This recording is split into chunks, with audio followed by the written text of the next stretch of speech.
Dans un monde où chaque notification, chaque parole, chaque injustice potentielle peut devenir une étincelle capable d'allumer l'incendie de la colère, il devient vital d'apprendre l'art du calme, l'art de la retenue, l'art de demeurer impassible, même quand tout autour de soi semble crier le contraire.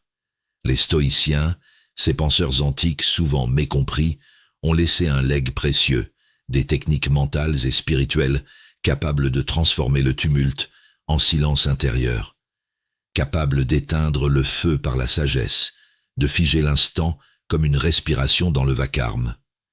Dans cette vidéo, on va plonger dans 5 techniques stoïciennes puissantes pour garder son sang-froid, non pas comme un exercice intellectuel, mais comme un entraînement de l'âme, comme un retour à soi, comme un choix radical de paix dans un monde déchaîné. Installons-nous, respirons, écoutons. Voici la première technique, la dichotomie du contrôle. Certaines choses dépendent de nous, d'autres non. Ces quelques mots d'Épictète sont sans doute les plus puissants jamais écrits pour celui ou celle qui cherche à retrouver son calme. Imaginons un instant. On est dans un embouteillage, en retard. Un automobiliste nous coupe la route. On serre le volant, les dents, et la colère monte. Les pensées s'emballent. On commence à imaginer cette journée qui part en vrille. Et à ce moment-là, on oublie. On oublie que l'embouteillage ne dépend pas de nous, que les autres automobilistes ne dépendent pas de nous, que la météo, les retards, les erreurs des autres ne sont pas sous notre contrôle. On oublie que la seule chose que l'on contrôle vraiment, c'est notre réaction. Le stoïcisme commence ici, dans cette lucidité radicale, cette discipline de l'esprit qui fait le tri, qui regarde une situation et se demande « Cela, est-ce entre mes mains ou est-ce en dehors ?» Si c'est hors de notre contrôle, alors il faut relâcher, comme on lâche un caillou dans une rivière, avec calme, avec dignité. Cela ne signifie pas l'indifférence, cela signifie la force, car le calme est une puissance, non une faiblesse. Rester stoïque face à l'adversité, ce n'est pas refuser d'agir, mais choisir comment réagir. C'est refuser d'être l'esclave de ses impulsions. Alors, comment appliquer cette technique? Chaque matin, on peut se rappeler ce qui est en notre pouvoir, nos jugements, nos choix, notre volonté, et se rappeler ce qui ne l'est pas, les opinions des autres, le passé, la météo, les circonstances. Ce simple rappel change tout. Il éteint l'incendie à la racine.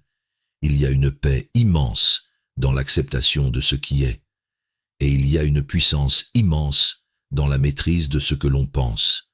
Ce n'est que la première clé, et pourtant elle peut suffire à transformer une vie. Mais allons plus loin. 2. Reculer pour mieux voir. L'art du jugement suspendu. Là où notre monde exige une opinion sur tout de suite, les stoïciens nous enseignent l'art du regard lent, l'art du peut-être, de la retenue, du discernement sans précipitation. Ce n'est pas la faiblesse mais la plus haute force, celle qui décide de ne pas réagir à chaud. Lorsqu'un événement surgit, une critique, une mauvaise nouvelle, une perte, une contrariété, un imprévu, notre première impulsion est de juger. C'est mal, c'est injuste, c'est insupportable. Or cette impulsion est le plus souvent erronée, fruit d'un cœur qui n'a pas encore eu le temps de voir. Marc Aurèle écrivait dans ses pensées « Ne dis pas « j'ai perdu ceci », dis « je l'ai rendu ». Ce simple retournement mental est une révolution tranquille. Il s'agit de changer la manière dont on voit les choses, pas de les nier, mais de les replacer dans leur juste perspective. Une insulte, ce n'est qu'un bruit dans l'air, des mots, un contretemps, ce n'est qu'un changement de programme. Un conflit, ce n'est qu'une différence d'angle, ce n'est pas faire preuve de naïveté, c'est faire preuve de maîtrise. On ne se précipite plus à condamner ou à applaudir, on apprend à suspendre le jugement. Cela ne signifie pas qu'on devient indifférent, mais que l'on réserve notre énergie mentale pour les réalités qui le méritent vraiment. Et souvent, on découvre que les 3/4 des choses qui nous irritaient étaient insignifiantes.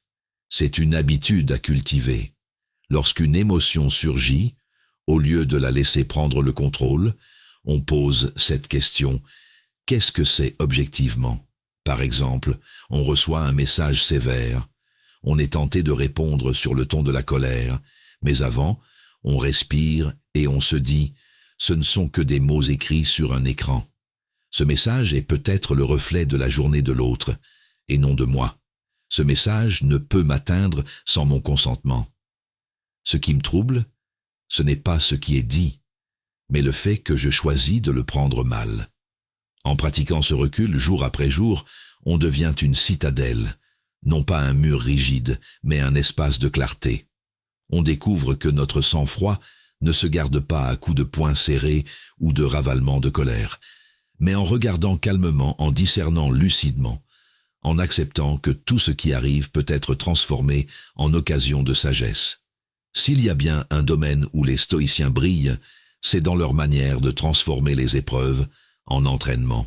Chaque contrariété devient un terrain de jeu pour l'âme, chaque jour difficile, une salle d'exercice pour la maîtrise, chaque interaction, une épreuve de lucidité et d'élégance morale. On ne vit plus dans la réaction mais dans la réflexion. Et là, le sang-froid n'est plus un effort, mais une conséquence. Car si on veut vivre libre, il faut apprendre à ne pas croire tout ce que notre premier regard nous raconte. 3. Le recadrage cognitif. Il y a dans chaque événement une matière brute, une matière neutre, une information brute que le monde nous livre. Un mot, une image, une décision, un bruit, un mouvement, une absence, un refus. Cela arrive, cela entre, et cela, on ne peut pas toujours le contrôler. Mais il y a ensuite ce que l'on en fait. C'est là que commence le domaine sacré de la philosophie stoïcienne. Les stoïciens disaient: ce ne sont pas les choses elles-mêmes qui nous troublent, mais l'opinion que nous avons de ces choses. Et cette vérité que l'on a entendue, relue, peut-être répétée, n'a de sens que si on l'incarne, que si l'on s'y confronte au quotidien, car au fond, tout repose sur cela. La maîtrise de l'interprétation. Un exemple, quelqu'un nous coupe la priorité. L'événement est neutre, un véhicule se place devant un autre. Mais si l'on s'y accroche, en y voyant une agression personnelle, un manque de respect, une injustice flagrante, alors ce n'est pas le geste qui nous blesse. C'est notre lecture émotionnelle du geste. On a laissé un événement extérieur contaminer notre paix intérieure. Le recadrage cognitif, c'est cela. Un art martial de l'esprit, une manière de se repositionner mentalement face au choc de l'existence. Cela demande de la vigilance. On reçoit une critique? Peut-on y voir un enseignement plutôt qu'une attaque? On subit une perte. Peut-on y voir une opportunité de dépouillement? On essuie un échec. Peut-on y voir un tournant, un réajustement du destin? Il ne s'agit pas de nier la douleur ou de jouer à l'optimiste. Il s'agit de garder le gouvernail de son propre esprit, car l'on ne choisit pas toujours les vents, mais l'on peut tenir la barre. Chaque fois qu'un événement vient frapper notre existence, petit ou grand, on a deux choix: subir le choc et nourrir un récit intérieur destructeur. Pourquoi moi? Ce n'est pas juste, c'est insupportable. Ou se redresser et formuler un autre récit. C'est difficile, mais ce n'est pas invivable. C'est une occasion de pratique, une épreuve qui me rendra plus fort. Ce pouvoir-là, c'est le cœur de la liberté stoïcienne. La liberté véritable ne réside pas dans l'absence de contraintes, mais dans la capacité à choisir sa réponse intérieure face aux contraintes. Socrate menacé, calomnié, emprisonné, restait serein. Marc Aurèle, empereur assiégé, malade, trahi, restait lucide. Épictète, esclave battu, restait droit. Pourquoi? Parce qu'ils avaient conquis ce territoire ultime, l'interprétation. Et cela, on peut le pratiquer chaque jour. Quand un contretemps surgit, au lieu de se tendre, on peut respirer et se dire: voilà un exercice, voilà une chance de prouver que ma paix ne dépend pas des circonstances. Ce n'est pas de la naïveté, c'est de la grandeur, et c'est à ce niveau que le sang-froid se forge. non pas dans l'absence de tempête, mais dans le choix délibéré de la perception. Alors, chaque fois que la vie semble nous heurter, rappelons-nous, ce n'est pas l'événement qui me trouble, c'est l'histoire que je me raconte, et cette histoire, je peux la réécrire. Dans la prochaine partie, nous entrerons dans un domaine encore plus subtil, le détachement stoïcien, cette faculté de lâcher prise, non pas par résignation, mais par puissance intérieure. 4. Incarner la dignité en toutes circonstances. Parmi les vertus les plus discrètes, mais les plus puissantes du stoïcisme, il en est une que les anciens appelaient « semper decorum tenere », garder toujours la tenue, l'élégance morale. Non pas celle du costume ou des mots raffinés, mais celle de l'âme droite, du maintien digne, même dans l'épreuve.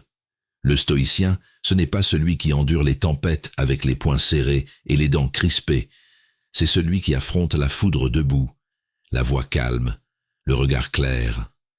Non pas parce qu'il nie la douleur, mais parce qu'il refuse de se laisser dominer par elle. La colère peut gronder, l'injustice peut frapper, mais lui, il se tient. Il garde ce que Marc Aurèle appelait l'âme invaincue, cette part de nous que rien ni personne ne peut asservir. Il ne s'agit pas ici de posture héroïque.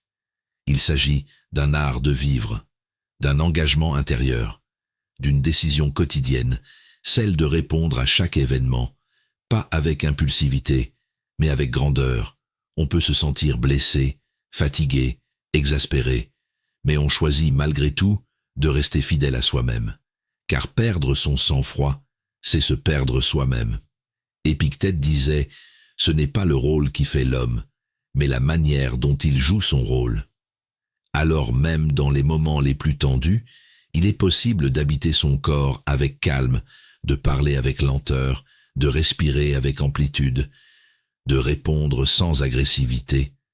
Ce n'est pas de la faiblesse, c'est un acte de force, de présence, de clarté. Un engagement à ne pas se laisser gouverner par le tumulte extérieur. C'est une discipline physique autant que mentale. Quand tout s'accélère, on ralentit. Quand tout crie, on parle bas. Quand tout bouscule, on reste ancré. Quand l'autre provoque, on ne réagit pas, on choisit. Cela demande une pratique. Mais cette pratique porte des fruits inestimables.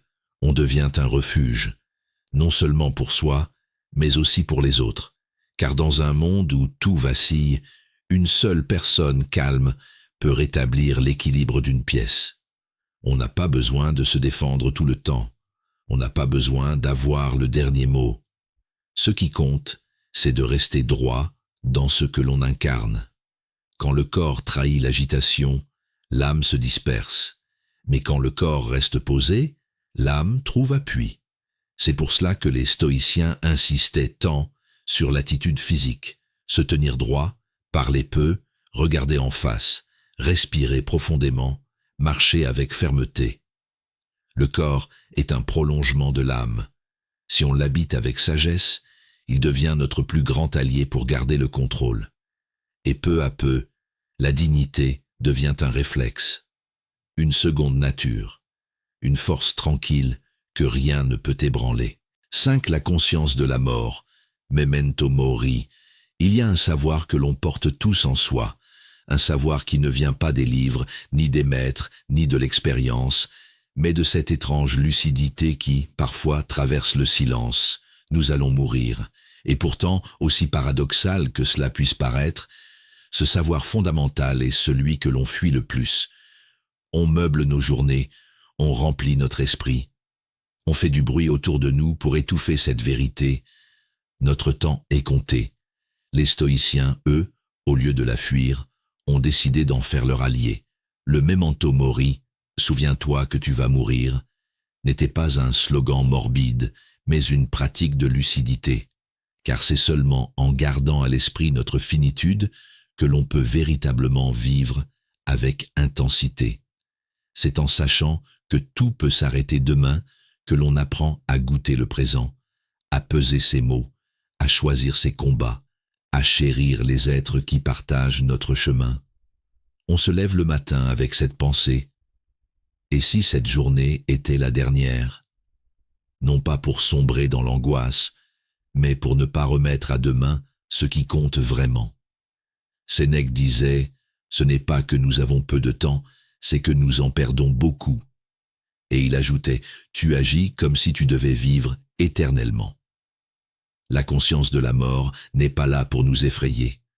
Elle est là pour nous réveiller. Quand on sait que la vie est brève, on cesse de s'emporter pour des détails. On n'insulte plus le conducteur devant nous. On ne s'épuise plus à vouloir avoir raison dans chaque discussion. On choisit le silence plutôt que le vacarme, l'essentiel plutôt que le superficiel. Le stoïcisme n'est pas une philosophie froide. C'est une sagesse brûlante de vérité. Elle nous force à regarder ce que l'on évite. Elle nous pousse à vivre sans mensonge. Et il n'y a pas de vérité plus nue, plus radicale, plus universelle que celle de notre mortalité. Mais si tout doit finir, alors tout devient précieux. Chaque sourire, chaque regard, chaque matin qui se lève, chaque respiration. Méditer sur la mort, ce n'est pas attendre la fin, c'est honorer le miracle de l'instant, c'est cela, garder son sang-froid, c'est comprendre que le tumulte du monde est éphémère, que les insultes, les pertes, les obstacles ne sont que des poussières face à l'éternité du silence qui nous attend. Alors oui, on tombera, oui, on faiblira, mais si l'on cultive cette conscience, rien ne pourra vraiment nous ébranler. On traversera les tempêtes en gardant le cap, on regardera l'adversité sans trembler, on aimera sans retenue, on vivra sans tarder, car on saura, et celui qui sait devient libre. En conclusion, alors que le silence retombe après ces 5 étapes, une question subsiste en filigrane. Et maintenant, que fait-on de tout cela? Où va-t-on avec cette sagesse? Comment la faire vivre dans le tumulte réel, celui des jours pressés, des fatigues ordinaires, des mauvaises nouvelles? La vérité, c'est que les stoïciens ne nous offrent pas une promesse. Ils ne disent pas « fais ceci et tout ira bien ». Ils disent « fais ceci et tu iras bien, peu importe ce qui arrivera ». C'est là la distinction. On ne cherche pas à contrôler le monde. On apprend à se tenir debout, même quand il tremble. On ne cherche pas à dominer les autres, mais à se gouverner soi-même. On ne cherche pas à fuir la douleur, mais à la regarder dans les yeux sans peur, sans plainte, avec cette tranquille fermeté qui fait de nous des êtres libres. Les 5 techniques que nous avons traversées ne sont pas des gadgets. Ce sont des exercices de l'âme. Elles ne rendent pas invincibles, mais elles rendent lucides. Et parfois, c'est tout ce dont on a besoin. Ralentir avant de parler, voir les choses sous un autre angle, accepter ce qu'on ne peut changer, prévoir l'épreuve sans en être dévoré, et surtout vivre selon un principe plus grand que soi. Ce n'est pas spectaculaire, ce n'est pas viral, ce n'est pas bruyant, mais c'est solide. Et dans un monde de vitesse, d'agitation, de colère facile et de drame monté en épingle, cette solidité est une forme de rébellion. On n'est pas obligé de tout commenter, on n'est pas obligé de tout ressentir, on n'est pas obligé de réagir à chaque piqûre. On peut choisir le silence, la retenue, le calme. Ce calme-là n'est pas vide, il n'est pas lâcheté, il est maîtrise, il est axe, il est feu, invisible. Les stoïciens disaient, ce n'est pas l'événement qui nous trouble, mais notre jugement sur l'événement. Et si l'on comprend cela, alors on comprend tout. On ne choisit pas toujours les vents, mais on peut apprendre à tenir la barre. Et parfois, c'est dans la pire tempête que l'on découvre la clarté, pas à l'extérieur, mais au-dedans. Alors avançons, lent, présent, calme, non pas parce que le monde s'est calmé, mais parce que nous l'avons fait.